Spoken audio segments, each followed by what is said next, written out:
Alright guys, part 2 of the Unsarcastic Primer on Rainbow number 5.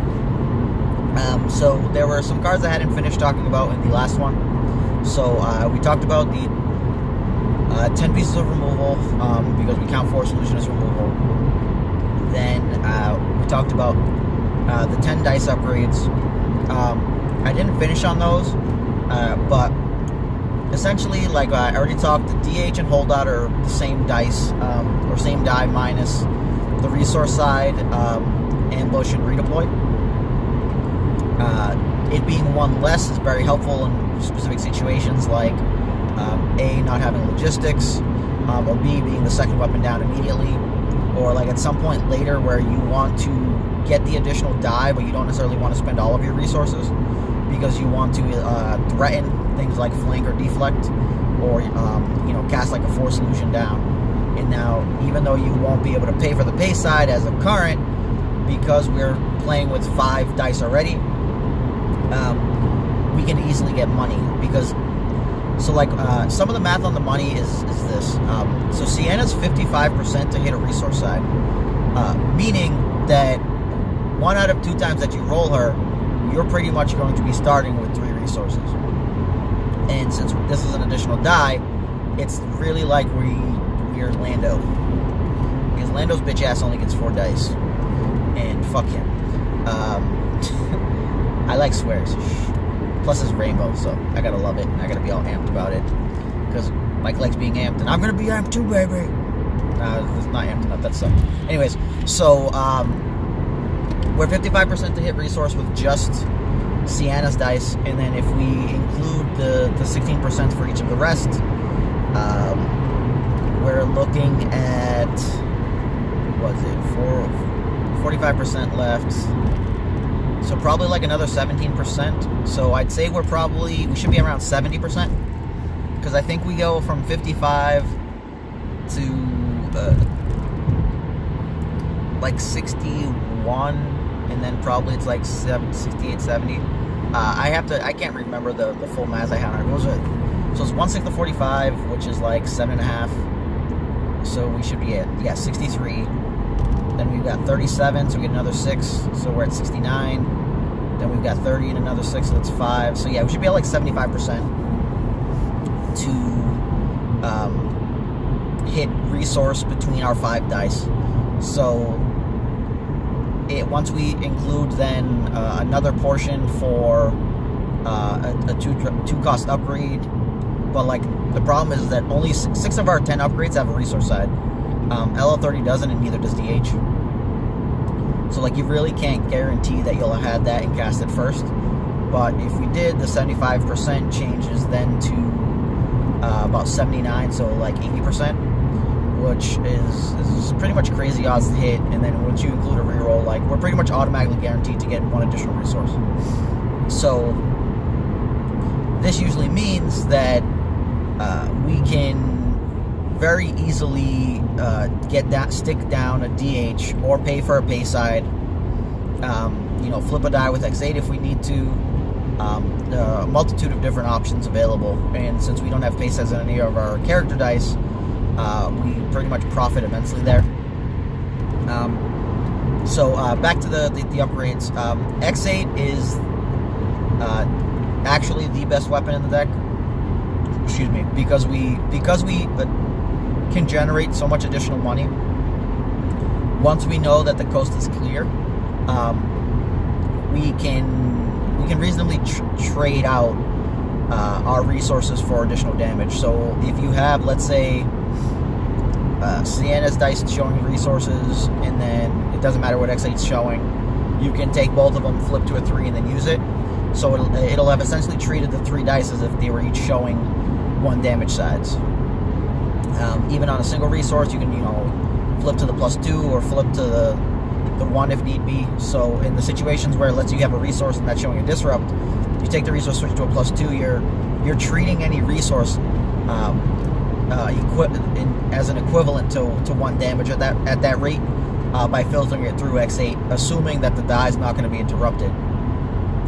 So knowing that your opponent doesn't have anything available for that is vastly important there. So you kind of don't really do that until A, you're stuck in a predicament, or B, they've pretty much claimed already, because you don't want to just drain and then like get it removed and then you'll just be sad. So X8 ends up being the best. After that, I prefer to play Holdout first because I want to generate the additional resource, but LL30 pretty much guarantees us that we're going to have the base side showing somewhere on the dice, because the way it's going to pretty much work is that because Balos and Siennas only have one base side on each, we're only looking at let me think, 16, 14, it's 11, and then like 9-ish, so like what, 50%, somewhere around there, about 50% on the 4 dice, I think, to show a base side, which isn't amazing odds, plus you may want to keep other stuff if you try to do rerolls, and then a 33% on Night Sister. So yeah, even that, I don't know why my math feels so weird right now, because we were at 30%, then a 7, so I have 11, we're at 41, we got 59 left, another 6, that's 10, 51, yeah, no, my math is just crazy all of a sudden. One second, we got some guy like slow rolling. Okay, so this guy slowed down instead of just going. Wave the guy. But yeah, I figured the video didn't matter. You guys don't need to see the sights and whatnot, but it was important to get the information out to you guys. And I wanted to do it in a timely manner in case I would end up being too busy, because tomorrow I have some coaching sessions into recordings, and then Wednesday I've got to get my stores prepped for Black Friday. So I wanted to try to get this up to you guys now in case you guys had any big events coming up this weekend. I know there's some regionals for a couple people. I just don't know if it was this weekend or next weekend, so I just wanted to try to get this out. So yeah, screw the video. So after the upgrades, which you already know are key, so actually, sorry, one thing, F11D looks like a weird fucking card. It's still one of the best upgrades there as far as a point for point basis on damage, because we're looking at 4 damage sides on it. So you've got 2 for resource, +1, +2, and then the special. So it's the most consistent for damage, assuming that, you know, we don't have an issue A, finding a base side, and B, can afford the cost side, or like C, we don't care where the damage goes as long as it comes down somewhere. And that special does some tricky things, because it's like, let's say you had the special out, and you know, you had a 1 and a +2, and then you had just some other dice showing, and you're like, oh, you know, Sabine has like 4 damage on her, and you're like, you know what, I can't kill Sabine this round, because she has like a second chance. I could try to pop that, or maybe not that, maybe let's say Sabine has 3 damage, so you know you can max out at like 7, but you won't be able to like special her to kill her. So what you do is you kind of like set up a trick. You pull the special knowing that you're going to try to go kill Ezra and get the untap, so that they're probably going to go take the 2 damage on Ezra, because clearly you've been attacking Sabine. They're not going to just put that shit on her. So then they put the 2 over, and then you like re-roll. It's all of a sudden too late. They realize what the fuck's going to happen. Ezra dies, you untap, and you like bash Sabine for like 3 or 4, or get some sort of equivalent between like shields and resources that you needed. So you'll be in a semi-similar situation that you were already in, but at the same time you don't have to worry about bitch-ass Ezra fucking with your resources anymore, or giving random extra damage to Sabine's die roll. I haven't really changed my stance on it. You still need to put all the damage into her under normal circumstances, because if you don't, then she's going to get to keep multiple weapons while having second chance. And if you can do it round 2, there are pretty good odds that you force her to have no weapon, or just that 1 weapon, and then the next round she's going to have to be fighting to survive. So you just put her in pretty bad situations to try to god roll you. Whereas if you give her like an additional round, the money's going to put you in a much worse situation, because like DL44 comes out with it, or just the fact that there's a second weapon, like you're going to struggle immensely. Try to think. So yeah, like if as soon as you get the extra dice, like you're changing the odds of surviving, especially if it's an available resource, because like X8 can hit really hard, so can DL44. So that's important to note, is that F11D special is very good as one of the first ones to use, because sometimes what will happen is you'll just have switched targets, and they won't have known that you're in your mind you're switching based on what they're gonna do with the F11D. So it's very profitable.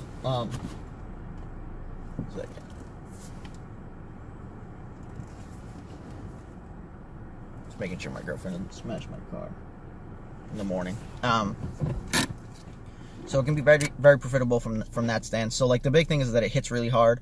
And I guess I'll just turn on a light so it'll hit very hard, and it's important from that perspective. Like I'm seeing people, or like, I think Reflex cut one, he said, for an extra intimidate, or for something else maybe, or maybe someone else cut one. I don't like the idea of cutting one of the weapons, only because I know how important it is to start with a weapon. 5 dice start is great, but you really do want that 6th die, because the entire game's the entire game plan's an attrition game plan, and 8 health or 9 health is not a lot in the grand scheme of things, because people are used to trying to do 12 by round 2. So it's really hard to keep that guy alive through the end of the second round, meaning that if they went for Bala with like normal play, you can normally survive through the second round if you're doing it right, and they didn't just like god roll you. But if they kill him, because you're going to go -2 dice, it's really important to have gotten an upgrade out round 1, and then another one round 2, because now you're still looking at 5 dice, which is about even. And if you've both put out damage, once you kill their guy, then hopefully they're down to like 2 or 3 dice. So 3 dice versus 5 dice, it's gonna be much easier for you to survive with your 2 characters versus their 1 guy and just crush him. Especially with like the removal, just destroying their damage. Or if they try to ramp up, then you're able to go scot-free with your weapons. And like this happens a lot versus heroes, so I pretty much love playing against any hero deck that's not Sabine, because their removal is crap. So you can just pretty much light into them, and there's not much they can do about it. Sabine, on the other hand, can just god roll the shit out of you and fuck your brains out. Sorry. So the next stage we're talking about is the leftover 10 cards. So we have the 2 backup muscles, which are essentially additional like 1-cost upgrades. It's going to get 3 damage over time and do nothing else, but 3 damage over time sneaking under shields is huge. There's an obscene amount of times where I know that I'm just going to backup muscle kill a guy, so they think they're safe because I can't really get the kill. And then I just put it into the guy because they have like a shield showing. So by putting them at 1, then I know I'm safe from them grabbing the shield, and then I'll like do the reroll, because you don't want to like give them the backup muscle right away and then let them shield their other guy. You want to like reroll and show damage again, so that they go, oh, let me grab this shield. They can't do this 1 damage and kill my guy. So by forcing them to do that, then like it's kind of like you're getting an additional die removal out of it. There's a lot of times where you're going to get them to do like caution or force illusion on their guy, because now you're going to represent killing their guy with 1 additional dice. If, let's say you re-rolled and you hit like 1 on Sienna, 1 on LL30, and they only have 1 health, they're not going to bother with a single shield. But if they had double shield, or 2 dice with 1 shield each, like this could be like a huge profit, especially versus R2P2, which may do something silly like pull special to get a shield into a second pull special to get a shield and to like change your die or something, or just even pull special into they get a shield, they'll change your other die so that you can only do the 1, and then you backup muscle like screw their guy and they're less like shit, and then get the Bala untap if he's alive. So like that one's huge. You get a lot of like weird shit like that. Then the other 8 cards, you're looking at Logistics, Bait and Switch, Friends in Low Places, and... Uh-oh. I forgot again. Why can I never remember my goddamn... Intimidate and a Tactical Mastery. So Bait and Switch is also one of the best events in the deck, because you can just have, not enough damage showing, and then all of a sudden... that base side pops out of nowhere, the base side switches into a 3, or the base side switches into another +2, so your 3 damage is now 5, their guy's dead, you get the untap. I do not like keeping it in my opening, because I don't want to cast it. I feel that at the beginning, doing a bait and switch into like 4 damage or anything like that is not super relevant. What the hell is that? It looks like a fucking deer or wolf or something. But, I feel like bait and switch into like 4 damage or something is not super relevant, because I should be able to get something from the dice anyways. But in the subsequent rounds, being able to bait and switch into a lethal kill that they weren't expecting can pretty much just win you the game right there. There's just so many times where people are like, all right, I'm going to reroll, and I just like flick out the bait and switch, and I'm like, sorry, bro, you're dead. And you kill a Sabine like that, and the game ends almost immediately. As long as you got 2 guys alive, like Ezra's not coming back. You kill like Ray or Poe there from R2P2, and now all their cautions are dead. You no longer have to worry about that stupid ass card, and everything gets much easier because they're super limited on their dice. Like any of the 2 character decks, once you take a guy out, they're maxing out at 5 dice. In most situations, they're not running like supports that can get more stuff down. And if you're bait and switch killing, you're probably also untapping Bala, which means you've shrunk their dice down, you've just accelerated into more dice, and they just get buried under the attrition. So very seldom will Bala die without having got the untap. But there are some situations where he gets the untap and can't really go use his dice because like he rolled out 4, but I couldn't resolve all of them, and he wasn't going to survive that long. So like I'll try to like get what I can out of the stuff. He'll die, and then I'll just redeploy over and then use the dice again anyways. So it's kind of like beneficial there. So that's the bait and switch. It's very strong. I do not like even in openings, because I want to kind of use my hand to fix my dice and do stuff and like accelerate and get more weapons down. Logistics is huge. I tend to keep it if I have the weapons in hand, because if you can cast like X8 on Sienna, hit the resource, Logistics, cast like an LL30 on Bala or an F11D or a holdout, even just DH, it becomes just way too many dice for them, and you're going to go into the next round like super far ahead, because now we're looking at 7 dice, maybe 8 dice, and your opponent probably still has 5. They can reach into 6 if they give up on pretty much all removal. Most other characters can't generate well, and they're trying to focus too hard on getting damage. So if they accelerate with dice to try to keep up, their damage is lower.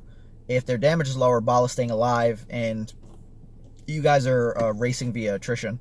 And it just always feels like everything's in my favor. It might just be because like the way I'm playing it, what I'm used to, like the expectation of when he'll live, when he'll die, what I'm forcing them into. Especially when you start having like Force Illusions and they hit like modified sides, because then there's just like crap. A Force Illusion blocks 3 damage. That's usually 2 dice from them, and 2 dice being blocked from them is like, what do they do? If we have to burst through a Force Illusion, like, we hate it as well. But we don't feel nearly as bad, because if we only had 5, we're just not hitting that Force Illusion. We're just going to swat some other dude. Because fuck that. Like, no. Then we've got, so was it Tactical Master, Friends in Low Places, best card in the deck. If you don't run this card, you need to ask yourself why. If you're playing the card, like, what I would say is you're essentially playing with your opponent's hand face up for the round. Even if we like whiff and can't take removal, we now know there's no removal, or they only have dodge or hyperspace jump. So if they, let's say, had the 2 resources and a hyperspace jump, we know Sienna needs to go fucking disrupt that shit before they can hyper us and get blown out. We get a lot of potent information there. We take out like the deflex, sound the alarms, so that they can't really mess with our dice. Most people don't have enough removal to still have leftover pieces. Even if they do, you can take the one you're more concerned about and leave the leftover. And there's very specific situations where, like, let's say the opponent has, like, let's say doubt and flank, but then they have a 2-drop weapon. I can just take the doubt, knowing that they'll have to cast the weapon, can't cast the flank until they generate an additional resource. Or if I run my dice out and then they have to flank me, then I've made it so that they can't get their weapon. And now because they can't get their weapon, they don't get the additional die, and I'm totally fine with that. I would use a disrupt to eat the resource very often to put them at 0. So in that situation, why would I not just let them use the card to eat my die at the same time? So even if it's a +2 and they like flank me, that's the same as if I just, did a disrupt, but I've also got the 1 card out of their hand for rerolls. So there's like small stuff like that you can take into consideration. If you can bait removal that's not like a mass AoE removal like force, misdirection, or dodge, it's very often beneficial. And when you throw this many dice out, they're going to touch something. Sorry, my gum's all over, Jack. So Friends in Low Places is huge for being able to kind of just puppet string your opponent.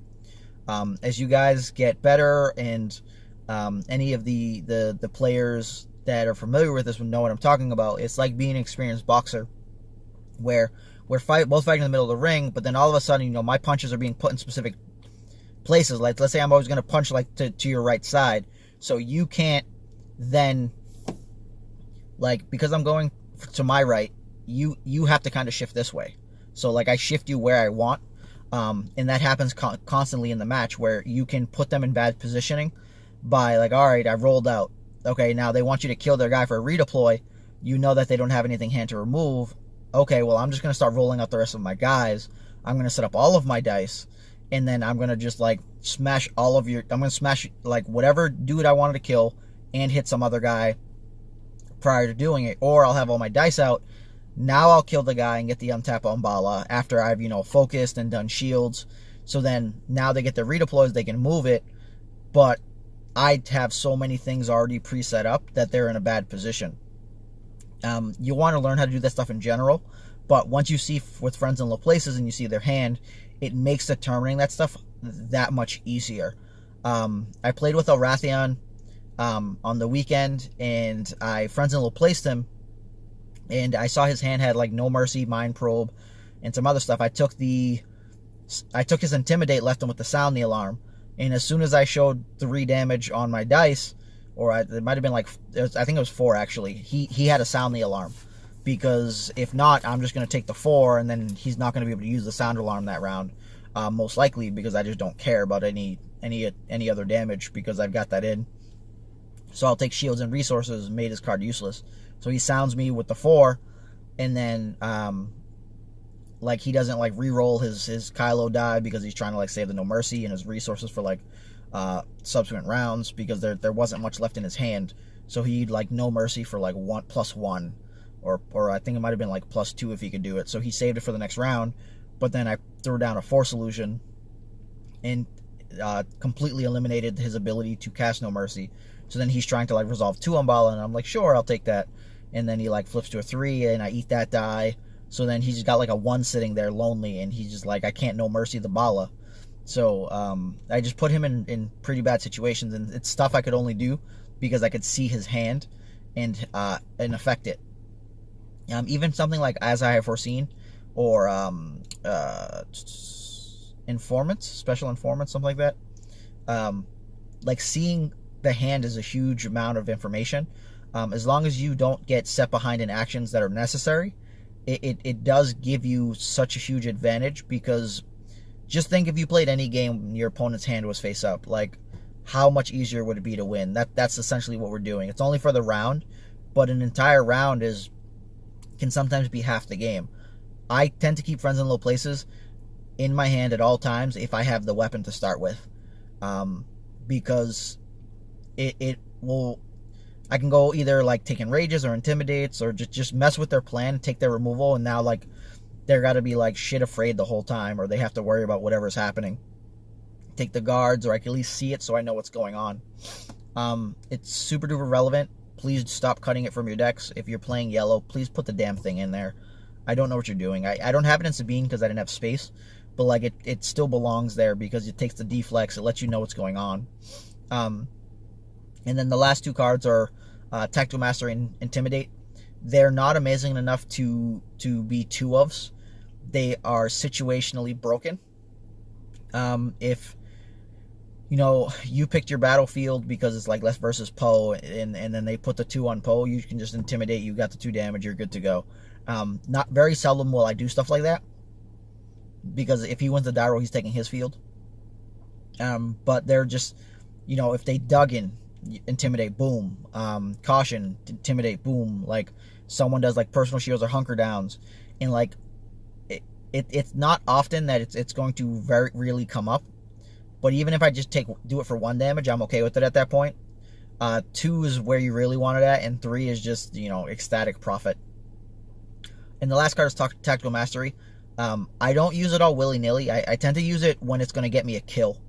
So I'll be doing whatever, and then I kind of treat it like another bait and switch, where, you know, I either have the focus side or I have the special on LL30, or let's say I have like Sienna with an additional like weapon, and I've got like 3 damage showing there's a base, and I needed 4. Then I might Tactical Mastery there to roll out to then get the kill. Or I could resolve the 3, they try to do whatever, and then I could be like Tactical Mastery, backup muscle, kill your guy. Things like that are very huge. Or let's say you had the backup muscle out and you needed 2 actions to get the kill, and you were like facing down a, you know, death of your own, then you bam, Tactical Mastery, resolve, backup muscle, kill. Stuff works versus Sabine also for like the second chance. So they tend to look for whether they're going to die or not, what they have to do. If they have the additional action, people tend to take it, and the Tactical Mastery can come out of the cut and screw, just by stealing that 1 additional action without you having like them seeing it via 4 speed, can lull them into a false sense of security, the same way that backup that bait and switch does, or like them, you know, putting shields on, or force illusion when you have the backup muscle. Like these are all key things that can just kind of cause blowouts because your opponent wasn't expecting them, and if they played Friends in Low Places, they'd know about it. But that is it for this primer. This one's part 2. So I just want to talk about the rest of the deck, the different things. What I'll try to do is talk about the different matches in the next one that I get to do, but that'll be a bit tougher because there's nothing that's concrete or set in stone. My preferred play method is if I have, you know, a 2/2 drop upgrades and a logistics, I'm going to cast 1 on the Sienna. Assuming 1 has a resource side, I'll cast 1 on the Sienna with the resource side. I'll roll out. I'll hope to hit the resource so that I can logistics, and then cast the other one on Bala. If, let's say, it was like 2 LL30s in a logistics, then I'm not going to bother putting it on Sienna, only because I'd rather just put them on Bala, because I won't get the chance to see for the resource. I like to put it on the like F11 holdout X8 on Sienna, because I want that little bit of percentage extra to find the resource side. The other thing is if you X8 Sienna, they may fucking target her. I've had a lot of people go and target her. I put like the X8 roll, like I'm doing whatever, and they decide, oh, if they kill her, they're going to get 3 dice. And then at the end of the round, I just overwrite with the holdout or an F11, or I do that at the start of the next round. And now if they kill her, I've got that over with Bala, and they're just going to have massive problems. So just keep that in mind. Like, watch the videos, kind of wonder why I do stuff. I tend to roll out Sienna first, or I upgrade and then roll her out, or like Philp. But like, she ends up being the first character rolled, because I want to show the disrupt side to make them spend their resources on whatever upgrade they wanted to spend. And it's kind of like I'm doing the thing I told you, where like I'm punching right and you're having to shift this way, because she rolled the disrupt. So now either you're going to let me disrupt you, or you're going to cast your weapon. If you cast your weapon, it's back to me. And I'm now forcing you into specific sets of plays. So like it's one of those weird things, and it's you got to get it down, because it's a beautiful thing to do and just control your opponent through the match. But like I said, this is the end of this primer. I'll upload this, and hopefully this helps you guys. And this series is going to be really long and arduous. All right, deuces, guys. Rainbow number 5, baby. Peace.